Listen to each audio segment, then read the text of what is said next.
Hi, good evening. We are Architect101. I'm Long Yuan, and with me is Kamin, Zhu Xiang, and Ren Sen. Never mind, I'll do it. Okay. It's not working there either. It's not moving. Okay, today we will cover 4 main things: survey findings, new features, seller prototype, and technical implementation. So in our previous presentation, we introduced an innovative new mobile application. NUSeats will revolutionize the end-to-end food ordering and dining experience. So it will create a swift, effortless, and intelligent solution to order, pay, and pick up food across NUS canteens. It will empower you with valuable real-time information to make informed decisions. Importantly, with significant time savings, NUSeats will bring back the social aspects of eating. Over the past few weeks, we have refined our idea. We have expanded NUSeats into a comprehensive solution, extending value to storeholders. For instance, they will be able to receive valuable information to make informed decisions. Sorry, that's right. Yeah. Okay, so we have also considered for instance, they will be able to receive valuable customer feedback, helping them to improve and increase earnings. So we have also considered a physical space whereby we have designed engineered solution for food collection process at the store. So NUSeats is an innovative idea, but it's important that it addresses the problems faced by our target users. So we have conducted a 3-part structured customer survey. The first part seeks to validate our key assumptions. Are we on the right track? Are we working on the right problem statements? The second part is an experiential scenario where our respondents test our prototype with minimal guidance. The third part is to gather insights on the application's usability and the usefulness of its features. So our customer survey had 30 respondents from different faculties and years of study. We will be highlighting some of the key questions and insights gathered. So it's clear that distance, crowd volume, and queuing time are important factors when deciding on a canteen. These are information which NUSeats will provide to customers. So 2/3 of respondents are dissatisfied or are neutral when asked about their food ordering experience. So NUSeats aims to create at least a satisfactory experience for these significant groups of respondents.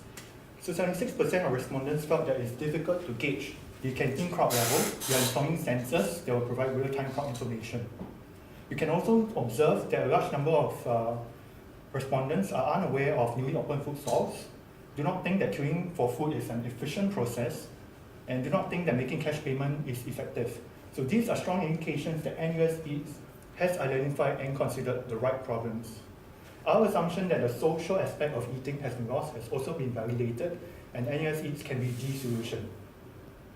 Respondents are then provided with an overview of NUSeats and its features. So this ensures that the results of our earlier assumption validation is not influenced by prior knowledge of NUSeats. While we are certain of our value proposition, it is important to assess the application's usability and effectiveness.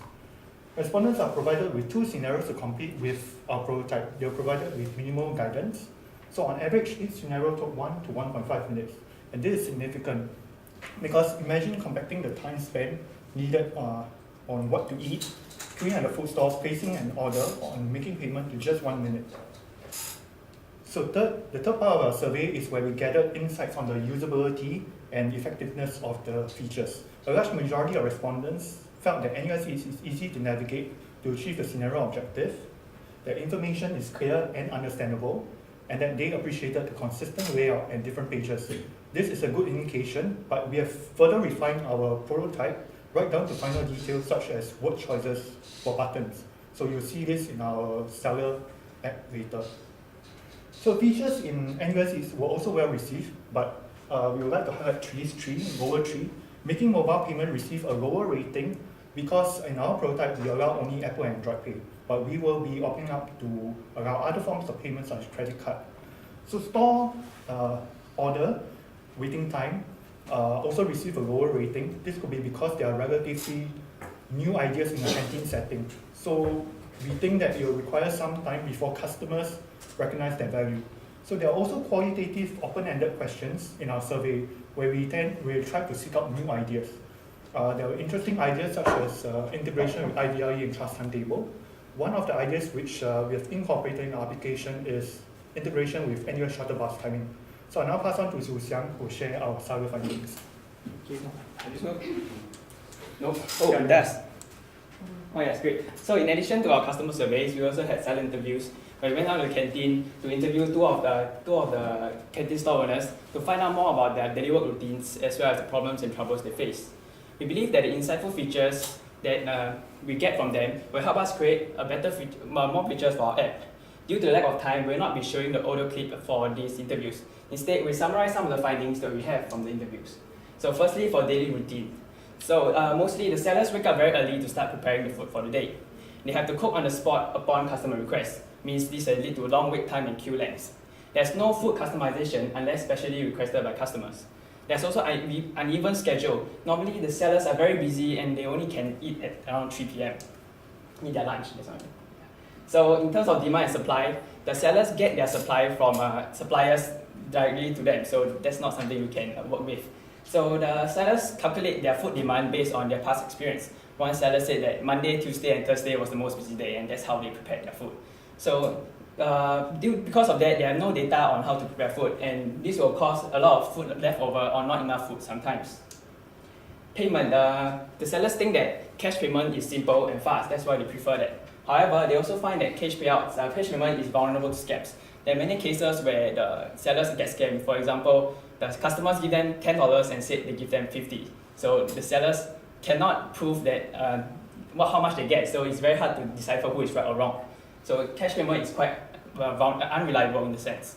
And they find that credit card is difficult to learn and troublesome because they're either not very good at English or they do not have a lot of education on technology. So from that, we come up with new features that now Kamil will talk about.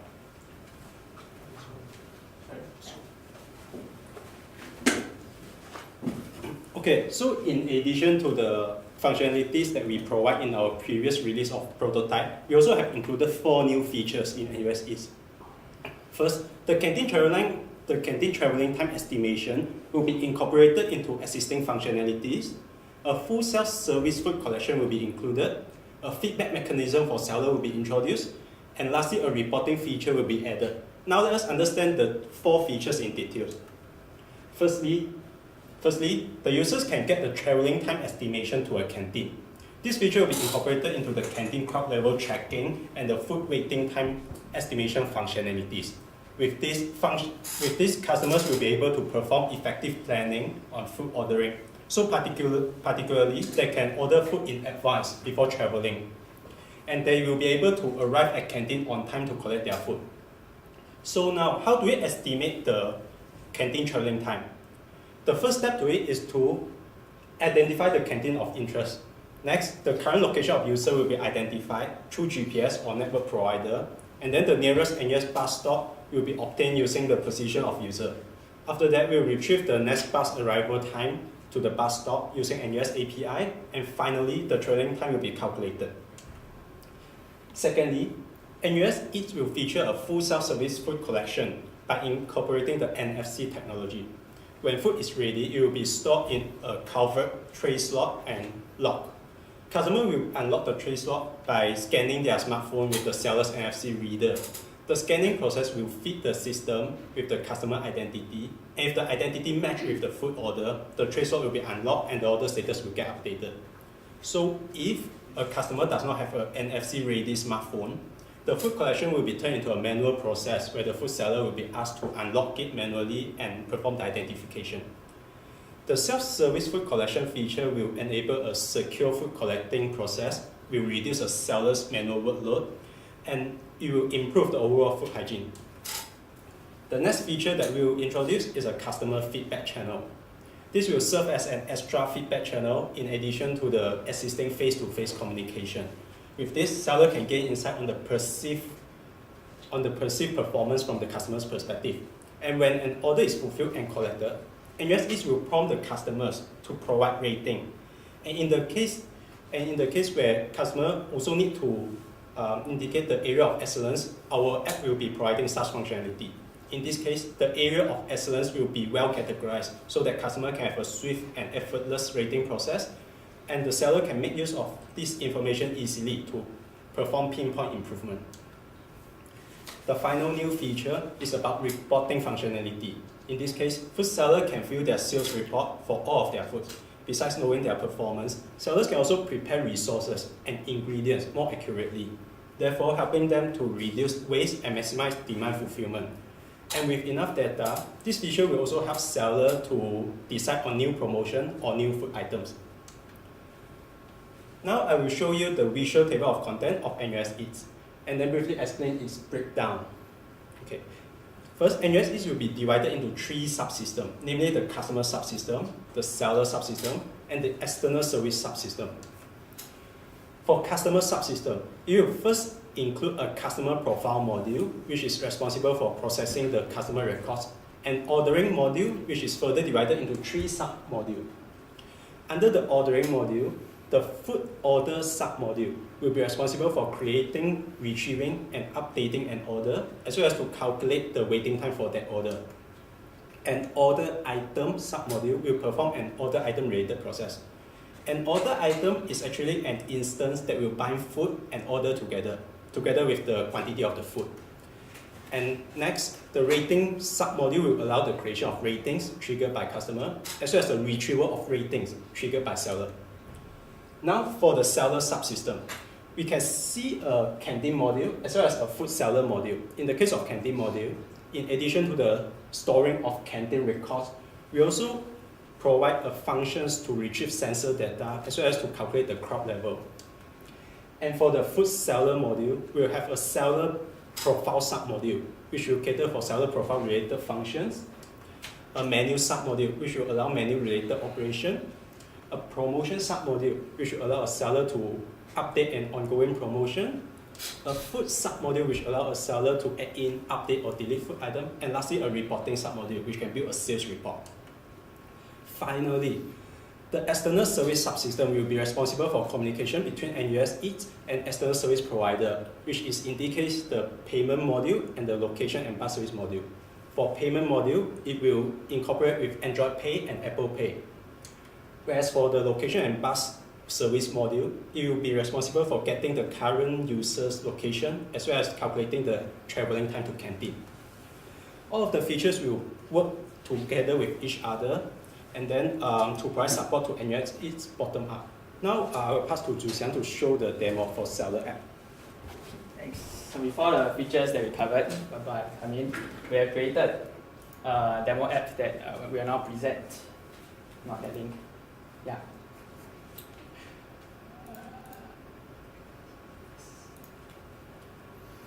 Zoom out. Come on.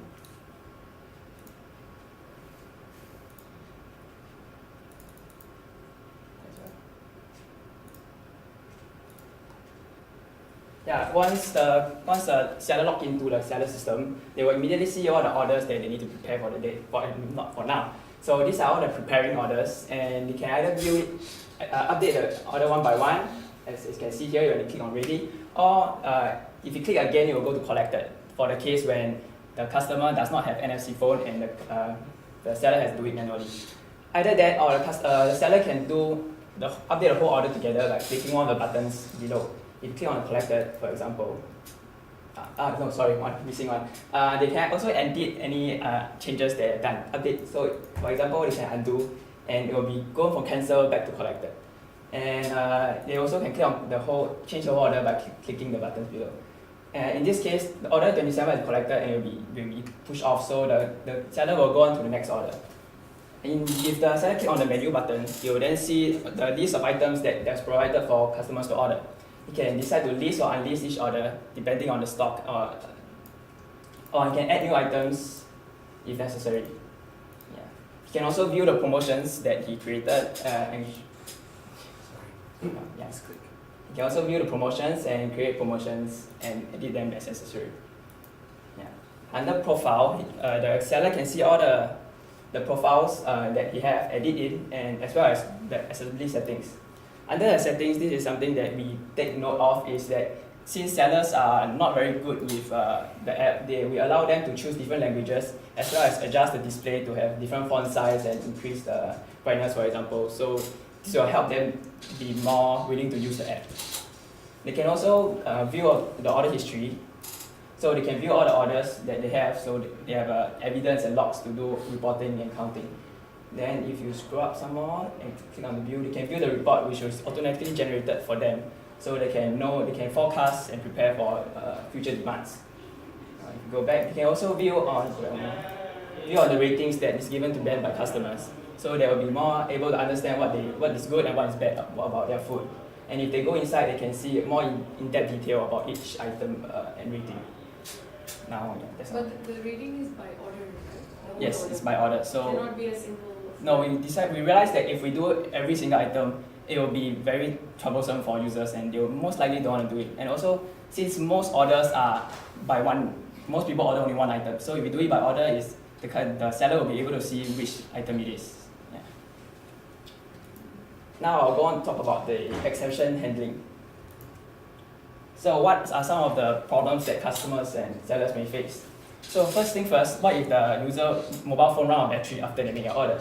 Now they will be able to see the status of the updates through these boards that we will have on these TV screens they will have for each canteen store. So then they'll go to the store and provide the store seller with either the order ID or the customer name. Then the seller can then check against the iPad and the iPad's app and give them the food they have. Yes. We can do that. Oh, yeah. Other issues include, what if the customer mobile payment is declined? They'll be brought back to the customer, the order page, and then they can still have their order and try with a different credit card, for example. And if customer wishes to place an immediate large order, they will not be allowed. Instead, the alert will be sent to the seller, and the seller can then decide whether they want to accept the order or not. If the store runs out of food after receiving the food order, what we can do is the seller can reject the order after that, but they will have to either refund the money back to the customer, or the customer has to go down and then they have to talk about it to change the food, for example. Yeah. Other issues include, what if the sensors fail to work? Then we will send an alert to the apps telling them that the sensors are not working, so the customer will understand that there's a problem.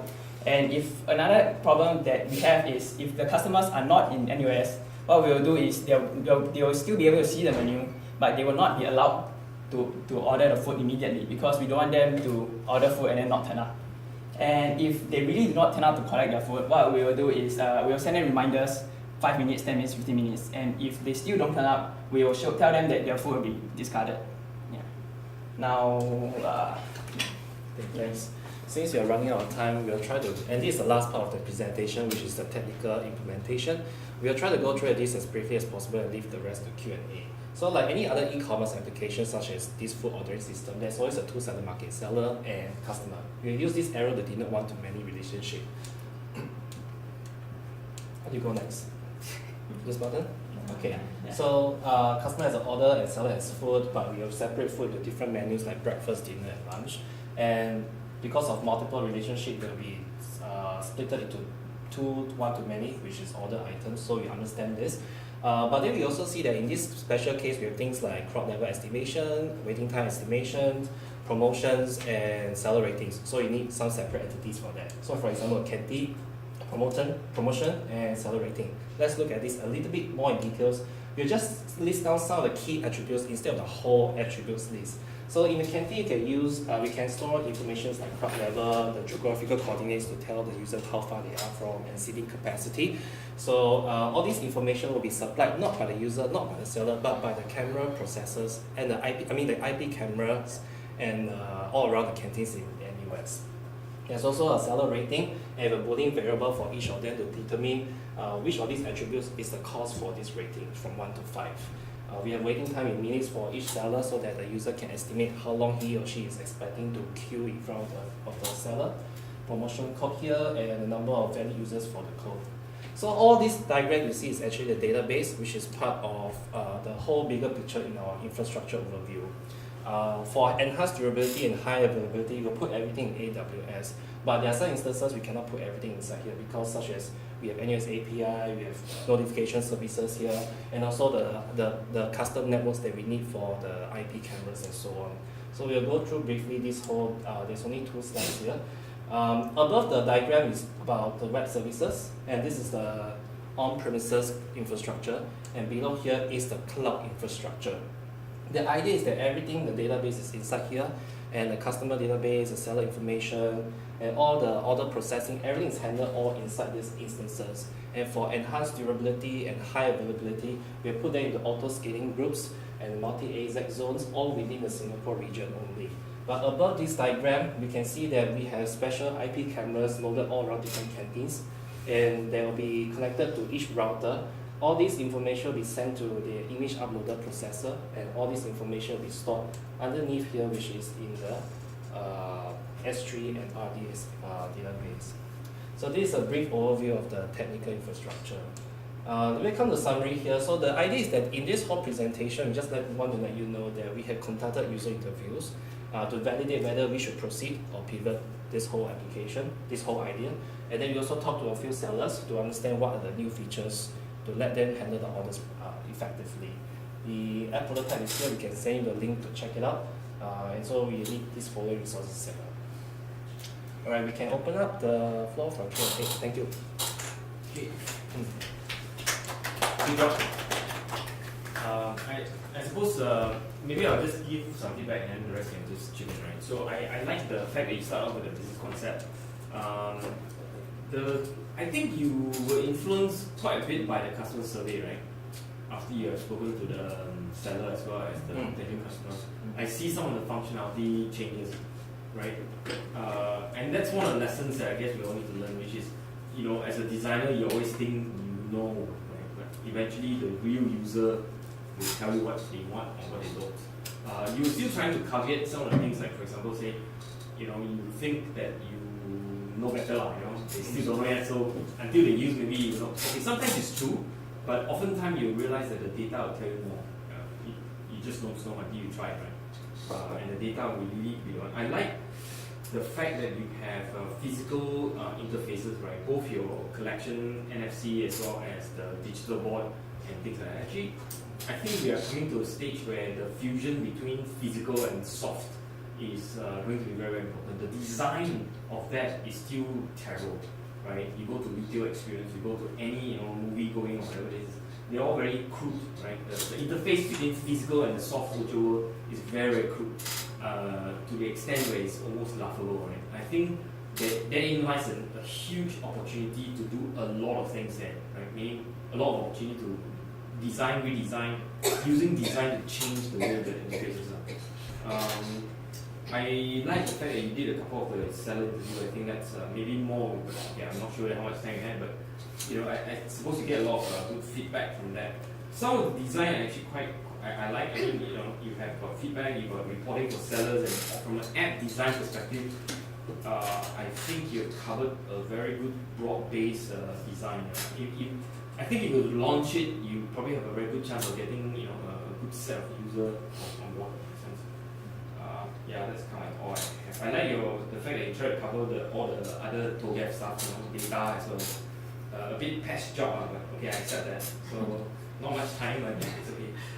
So Yeah, I mean, great job. I think the attitude was quite nice because you took in all the comments from the first system, first presentation, which is great. Yeah, the user feedback seems to be one of the most driving factors, how you have changed the layout, or I believe last time was an iPhone application, but this time you showed it on an iPad. So I guess this is because you were showing us the seller part of it, right? Not the customer part of it. I think great job overall. The only feedback that I can give you is that your exception handling seemed mostly notification based. So like most of your exception handling was you just provide the user an information in the form of text, and that's about it. But because you did a good job at explaining the infrastructure and the whole architecture around it, perhaps you can think of how those exception handling can also be done in a more technical way.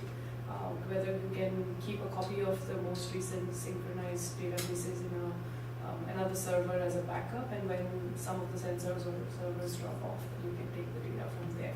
But I understand there's a limitation of only how much information you can store, because some things need quite a frequent sync, right? So that would be my only comment, that exception handling should be technical as well as from the user experience as you got it, because you're giving them the information, but you should also think from an architecture perspective, how do we reroute this issue and how do we handle that? But other than that, great job. So it's something like for a crowd level, for example, it's Yeah. last thing 5 minutes ago, something like that. Yeah, that could also be at least pull information from whatever survey. Yeah, okay, thanks. Thank you. Yeah. Okay. Competition. Comment. There's no competition. Yeah. Friendly. Nice. Friendly, got borrow stuff. Yeah. Any feedback?